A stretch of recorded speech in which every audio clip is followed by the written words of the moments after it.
Welcome to Service Headline News. I'm your host, Marty Smith, and I'm joined by Eric Perrott. Hello. And Jake Wall. How you doing? And we're here to bring you the latest headlines and updates pertinent to all servicemen and women. So sit back, get informed, and have a laugh as the Swearing In Podcast presents Service Headline News. That enthusiasm was overloading my microphone right there. Hello. Hello. Hello. That's well, let's kick it off. What do you got in history today, Eric? Guys, I've got a good one. Long ago, in fact, 1873, not that long ago, but 1873, there was long ago.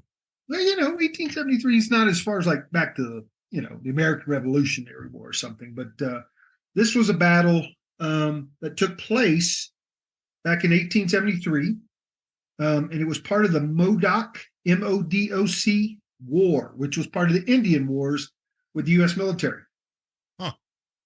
Between the years, 1872 and 1873, so a year long, there was a lot of fighting. But I'm focused on one specific battle that took place and started on today's date, January 17th, 1873. It was called the First Battle of the Stronghold. The Stronghold was a place located in northeastern California in the lava beds. Yeah, in the lava beds along the north shore of the Tule Lake in northeastern California.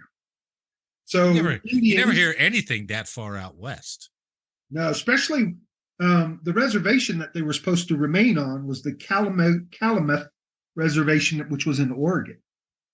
So the Army was responding to them moving. And they took up a position in a natural fortress, which was called Captain Jack's Stronghold. And that's what they named this Indian, who was the leader. So on the morning of January 17th. Wait, what, do you get to what the tribe was, or did you say the tribe? I did. It's the Modoc. Oh, the Modoc tribe? Yeah, part of the Modoc Wars. Oh, okay. Yep. I didn't realize that was a tribe name. Yep. And the result was a decisive Modoc victory, by the way. But before I start, I want to get that out. Oh, spoiler alert. On the morning of January 17th, 1873, troops advanced on the stronghold, hindered by fog. The soldiers never saw any Modoc approaching. Occupying excellent positions, the Modoc repulsed troops advancing from the west and the east, and a general retreat of troops was ordered at the end of the day. In the attack, the U.S. Army lost 35 men killed, 5 officers, and 20 enlisted men wounded. Captain Jack's band of Indians included approximately 150 Modoc, including women and children. Of that number, there were only 52 warriors. The Modoc suffered no casualties in the fighting, as they had the advantage of terrain and local knowledge over the militia, and it kept them at bay for 4 days. Did they say how many U.S. troops there were? The U.S. Army force in the field consisted of about 400 men, commanded by Lieutenant Colonel Frank Wheaton. Oh yeah, that's a battalion size. So these guys approached, and apparently it's a lava bed on the shore of this lake. So a lot of rocky terrain, a lot of areas to hide, and they took up positions and just whacked these guys as they came in, and they retreated after 4 days with a decisive win for the Modoc.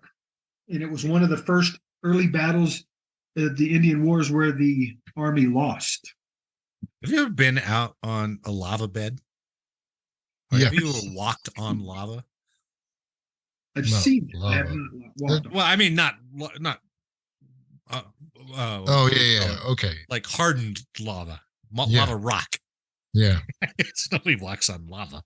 But we had to go in the middle in order to shoot artillery in Hawaii for the full, to get their full range. You had to go up on the Big Island between the two volcanoes, and they had a training area up there. And that training area was all lava rock. So there was, there was no digging in or anything like that. But man, after like a week of being out there, your boots were just trashed. It's just all sharp, hard rock. There's nothing to it, and red dust everywhere. So I guess these guys trying to attack them out, they couldn't dig in if they were on lava rock, right? No, but it was really, really rocky terrain. And what helped them out was the weather, the fog, because that made the artillery of the army inadept. They couldn't see. Oh, yeah. Yeah. So no artillery support for them, and they got whacked. Captain Jack's stronghold is part of the Lava Bed National Monument up there in California. There you go. Named after him. Yep. Captain Jack. Wow.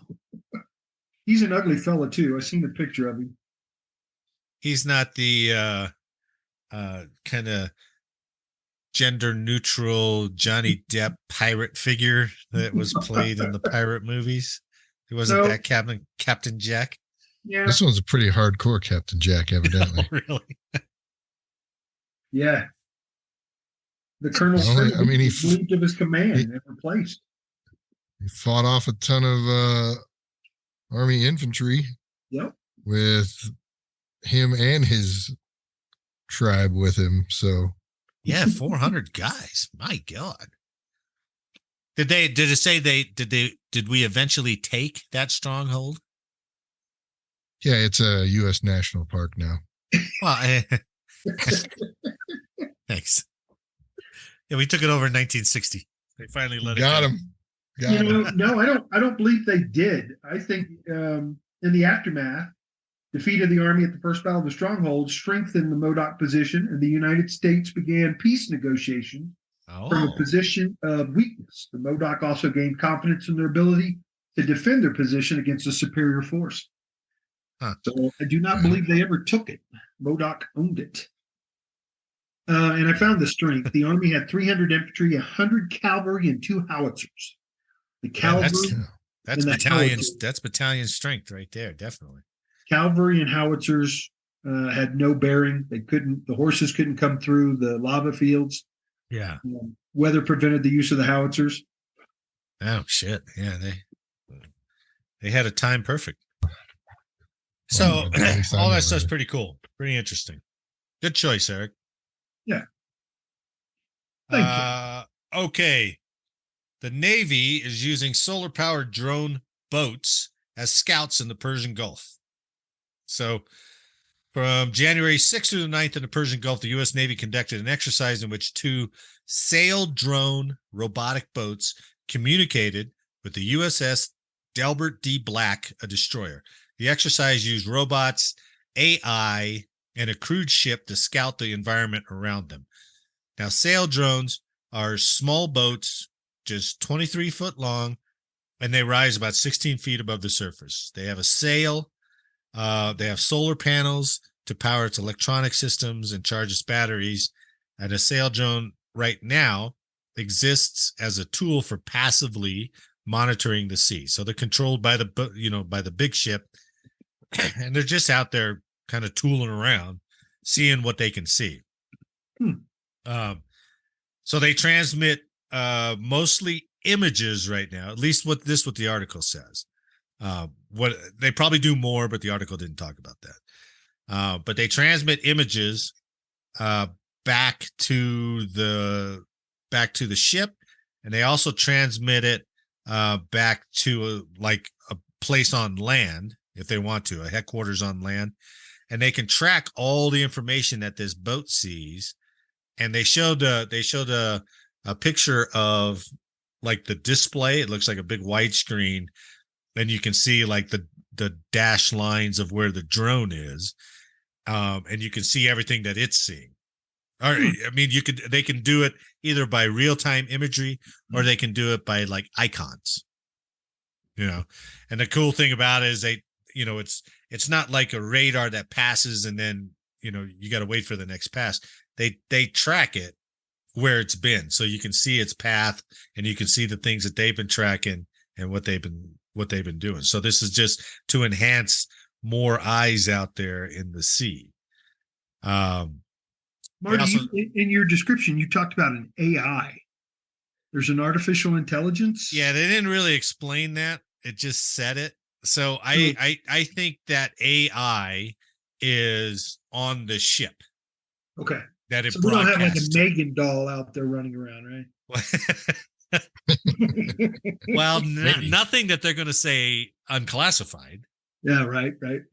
And it was funny. This article, like 3 spots in this article go, it's just an observer, a passive observer. And I was like, I got that from the first time you said it. Why are you saying it 2 more times?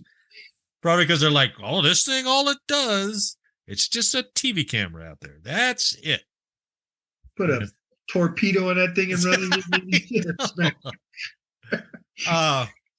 But I mean, you can see where this is going to advance. So it can go, let's see, it tracked 2 of these things. They just had a normal cargo hauler out there, and they tracked this cargo vessel for 23 miles over 2 hours and 38 minutes. So not only can it just see something, but they can set it. I don't know. I don't think it's very fast. I don't think it's really that powered. I read one article, but it was like a year old, where they can only go like 3 knots. So that doesn't seem fast at all. So I don't know what they're doing, but maybe they've improved it. I would hope it's got to go faster than that if it's going to do anything, right? Yeah, but those cargo ships move. Yeah. I saw that in Castaway, man. He almost got ran over by that thing. That thing was fast. Yeah, there you go. But I mean, imagine if you're like a destroyer, cruiser, whatever they have now, and you got 4 of these things way out in front of you. That's got to make the submarine's job even that much tougher, right? Assuming that it's going to have some kind of sonar ability on it, but I don't know. So they're experimenting with it. They had a successful test. So maybe more to come, or maybe this just goes into the black hole because we don't want to let everybody know what capabilities are.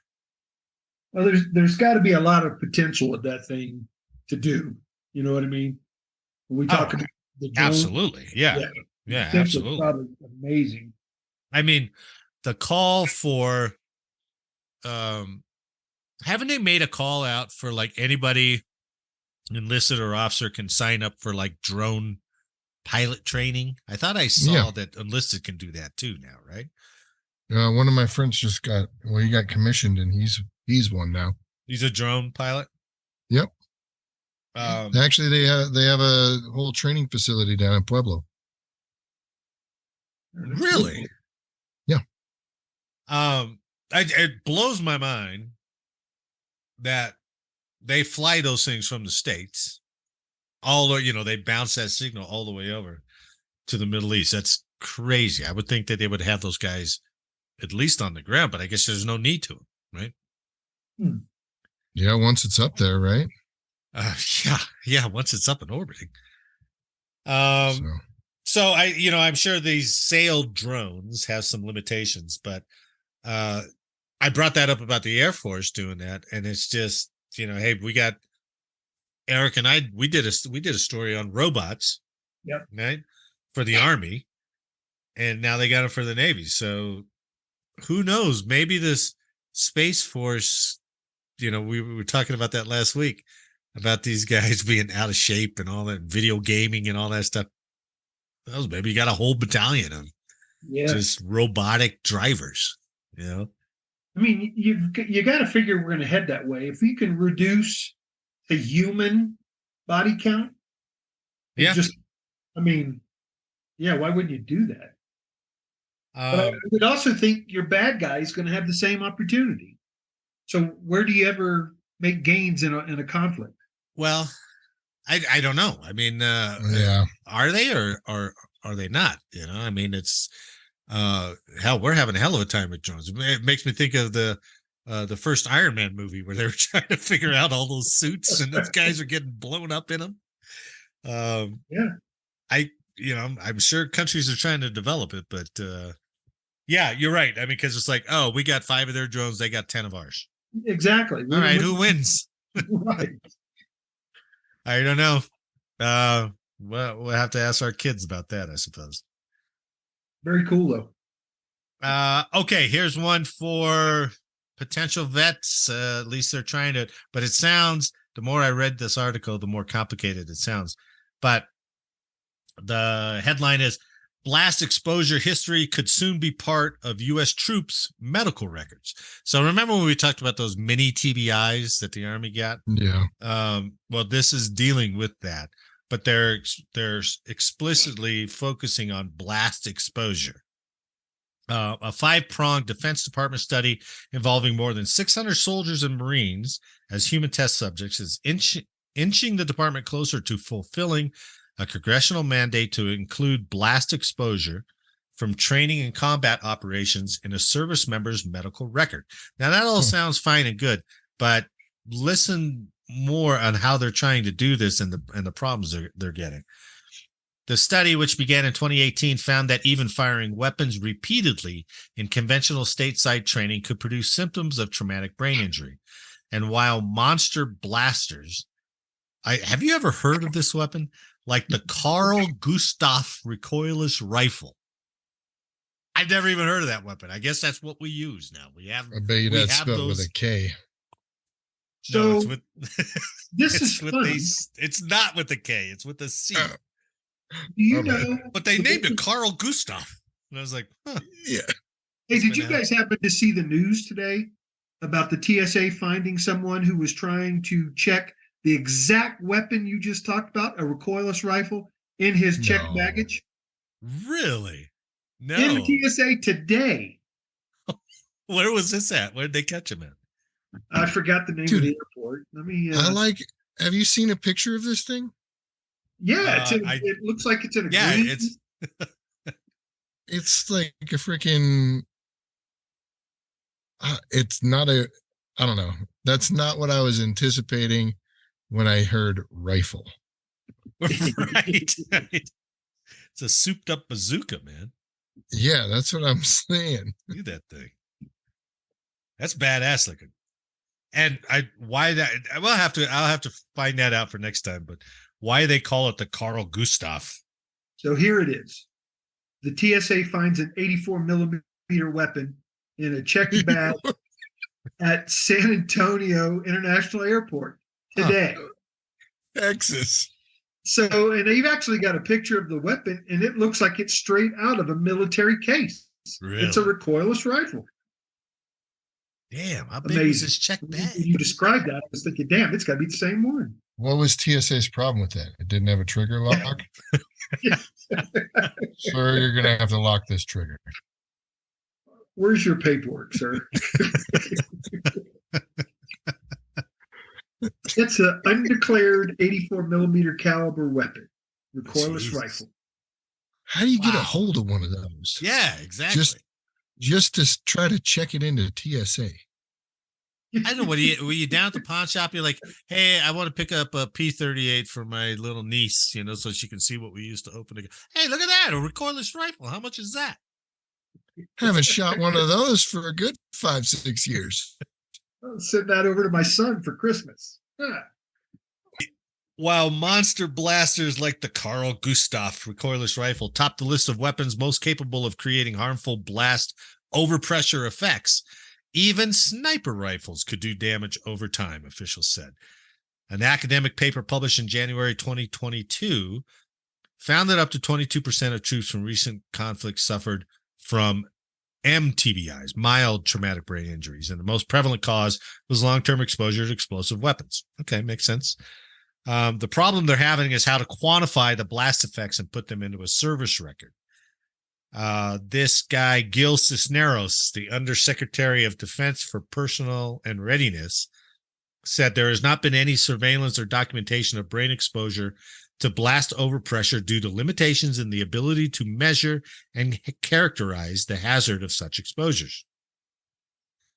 In 2021, 383 soldiers with the 101st Airborne Division participated in a pilot study.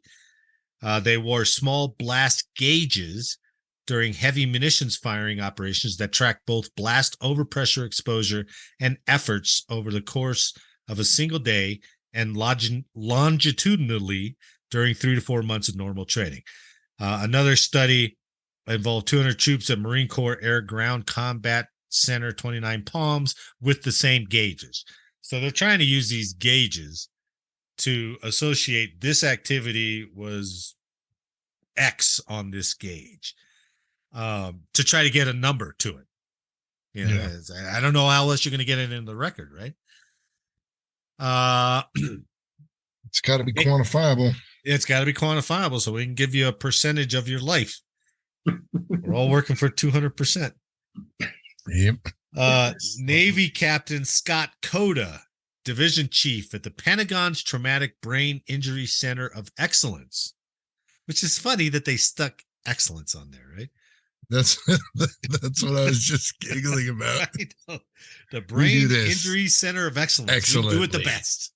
We hurt your brain the best. Said the task was more complicated than it sounded. Researchers needed to record data points, including how close an individual was to a weapon, their firing position, the weather and location of the shoot, and any previous exposures that might exacerbate blast effects.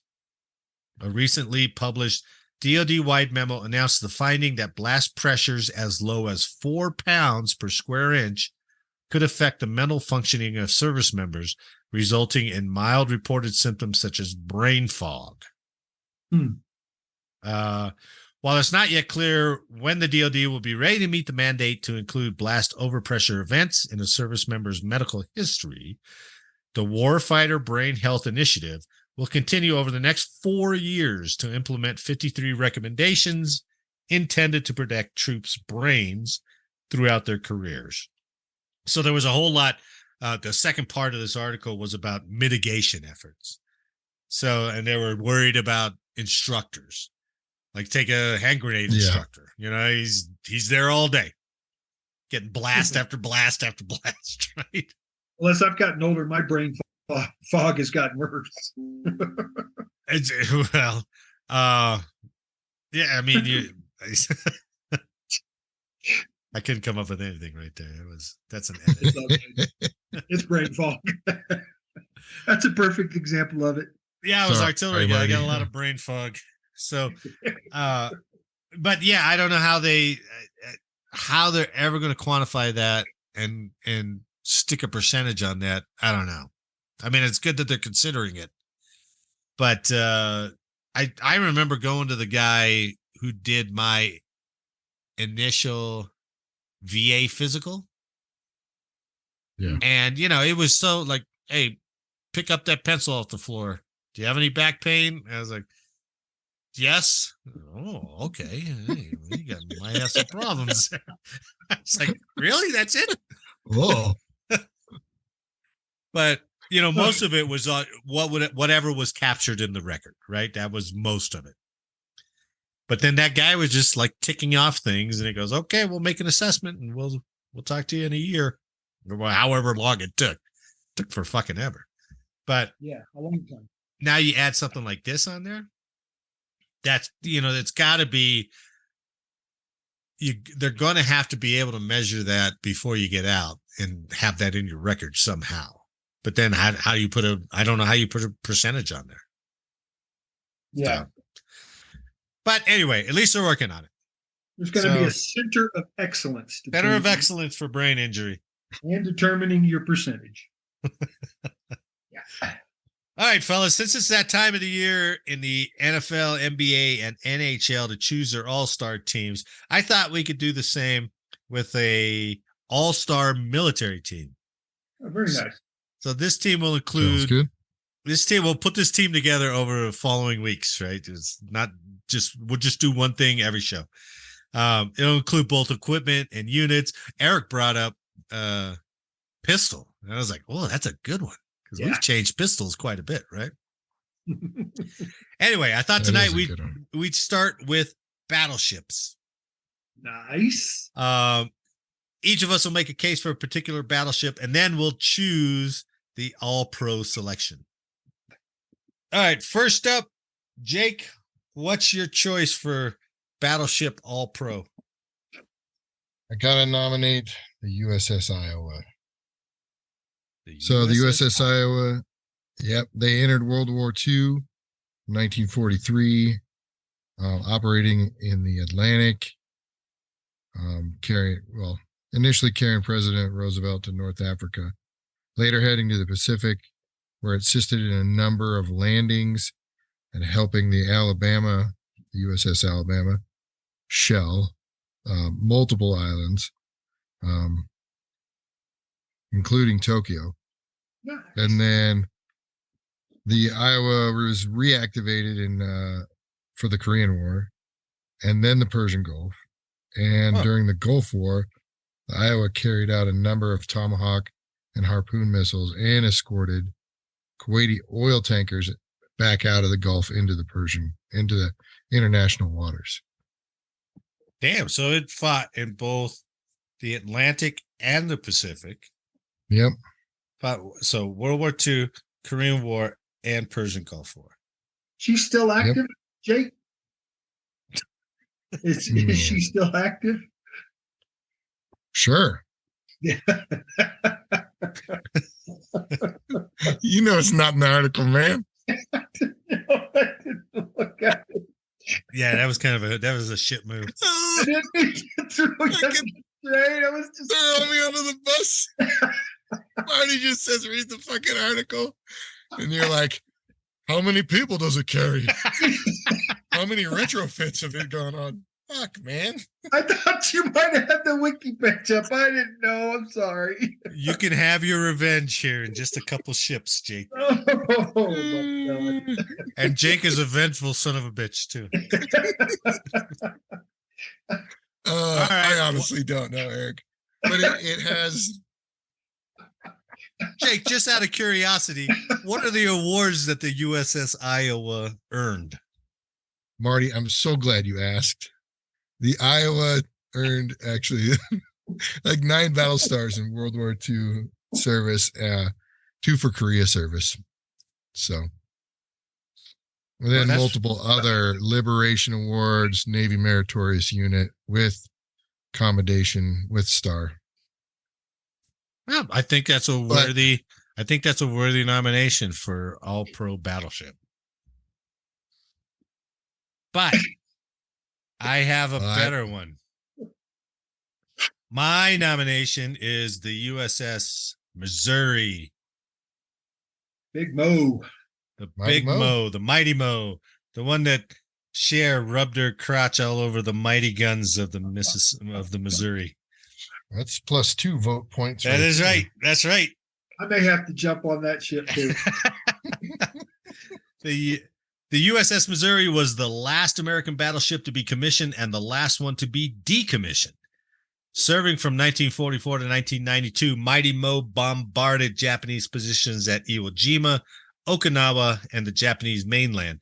As the flagship of the Third Fleet in 1945, the ship played host to the Japanese surrender ceremony that marked the end of World War II. Iowa didn't do any of that stuff. No, fine. Well, did some of that stuff. You're basically just a stage. Okay, fair enough. Cher proved it.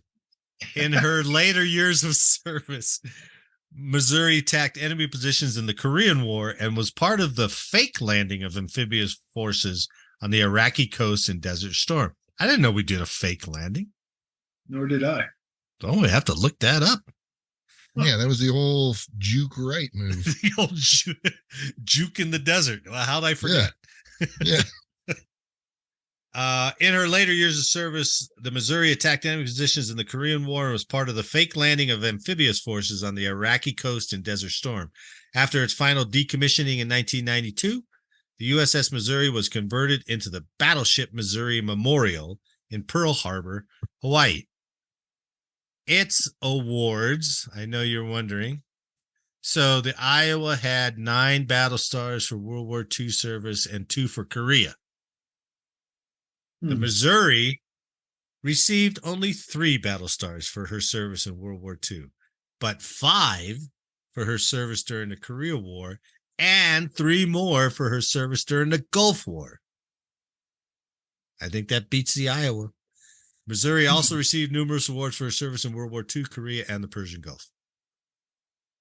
So we've got, let's see, 3, 8. We got 11 battle stars for the Missouri. What do you got for the Iowa? Oh, I only have 9. I'm sorry. Are you still? What are you following? Are you still there? Yeah, can you hear me? Yeah, we can hear you. You're not saying anything. Yeah, but I was reading about the freaking Navy E ribbon for battle efficiency. I'm trying to beat you in some fucking thing, man. Looks like you got 11 battle stars for the Iowa. I got 9 for the Iowa. No, you got 11.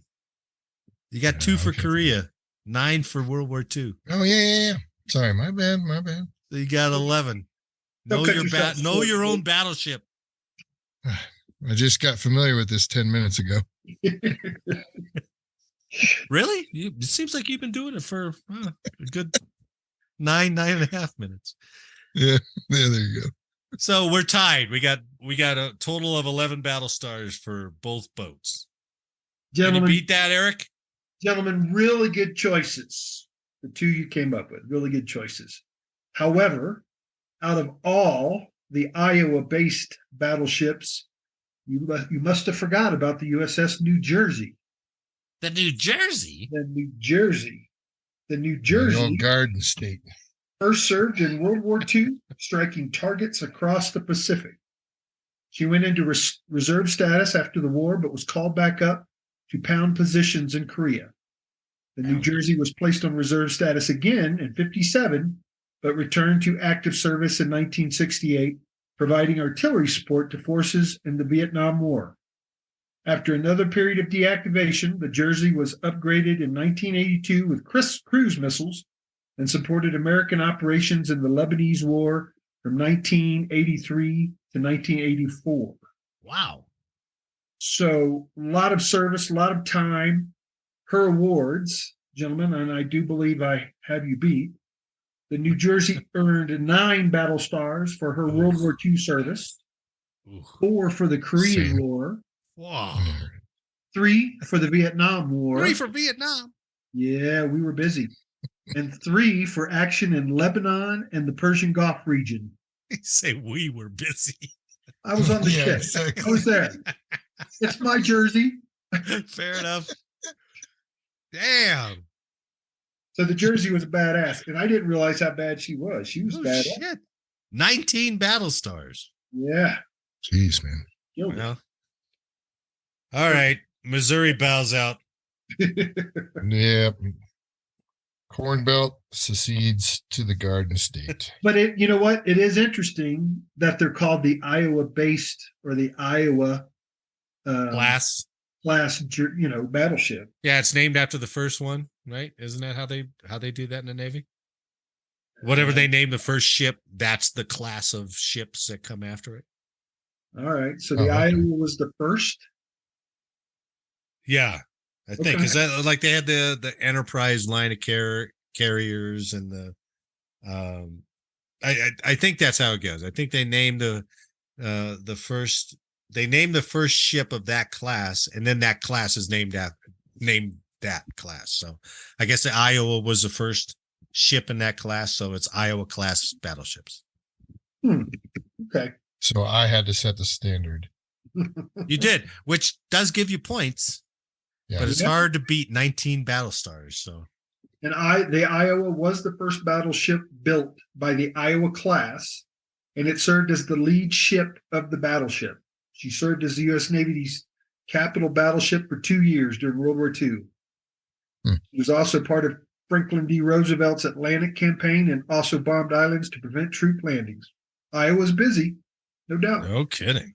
Yeah, that crew was like, geez, again? A little more points for you, Jake. A little more respect your way. Well, I'm looking up how many efficiency medals you have. I only see a couple. 2. Yeah, I only see. There's only 2. I got 3. Well, they were flailing around a lot, but they weren't very efficient. Hell, Missouri doesn't have any. Oh. They weren't That's efficient because at you're all. too busy getting danced on and having ceremonies. What They're we setting up for lack in events. efficiency, we made up with ass and share. So Yeah. Pomp and circumstance. You got to get points to share, man. You just do. all right, our inaugural all military team starts out with the battleship USS New Jersey. Congrats. Woo! Go Jersey. All right, Jersey. Fuck You can have your Taylor ham and your USS New Jersey. Let's go to the shore. Let's go to the shore. Good show, fellas. On behalf of all of us here, I'd like to thank you for listening today. Please like, share, and subscribe, and let us know how we did in the comments and how we totally botched any Navy stuff that we talked about. And as always, make sure to download the next episode for more service headline news. Gentlemen, thanks for the week. I'll see you next week. Good night, guys. All right, guys. Have a good night.